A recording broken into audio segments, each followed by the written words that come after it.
Hi ಎಲ್ರಿಗೂ ನಮಸ್ತೆ. ಮೇ 29 ನನ್ನ ಜೀವನದಲ್ಲಿ ಒಂದು ಸ್ವೀಟ್ ಮೆಮೊರೇಬಲ್ ಡೇ ಅಂತಲೇ ಹೇಳ್ತೀನಿ. ಎಲ್ಲ ತಾಯಂದಿರಿಗೂ ಇಂಥದ್ದೇ ಒಂದು ದಿನ ಖಂಡಿತ ಇದ್ದೇ ಇರುತ್ತೆ.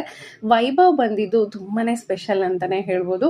ಬೆಳಗ್ಗೆ ಆಪ್ರೇಷನ್ ಥಿಯೇಟ್ರ್ ಒಳಗಡೆ ಕರ್ಕೊಂಡೋದ್ರು. ಆಪ್ರೇಷನ್ ನಡೀತಾ ಇದೆ. ಡಾಕ್ಟರ್ ನನ್ನ ಜೊತೆ ಮಾತಾಡ್ತಾ ಇದ್ರು. ಮೊದಲು ನಿನಗೆ ಯಾವ ಮಗು ಇದೆ, ಇವಾಗ ನಿನಗೆ ಯಾವ ಮಗು ಬೇಕು ಅಂತ ಕೇಳ್ತಾ ಇದ್ರು.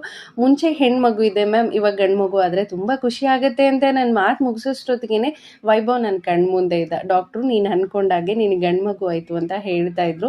ಆ ನೆನಪು ಕಣ್ಣಲ್ಲಿ ಹಾಗೆ ಇದೆ. ಆಲ್ರೆಡಿ ವೈಭವ್ಗೆ 7 years ಕಂಪ್ಲೀಟ್ ಆಯಿತು. ಮಕ್ಕಳು ಎಷ್ಟು ಬೇಗ ಬೆಳೆದು ದೊಡ್ಡವರಾಗ್ತಿದ್ದಾರೆ ಅನ್ನೋ ತುಂಬಾ ಖುಷಿ ಆಗ್ತಿದೆ. ಇನ್ನು ನಾವು ಅನ್ಕೊಂಡಾಗೆ ಹೋಗಿ ಬರುವಂಥ ಜಾಗ ಬಂದು ಶ್ರೀ ಹಂಪಿ ವಿರೂಪಾಕ್ಷೇಶ್ವರನ ಸನ್ನಿಧಿ. ನಮ್ಮಿಬ್ರಿಗೂ ತುಂಬಾ ಇಷ್ಟವಾಗಿರುವಂಥ ಜಾಗ.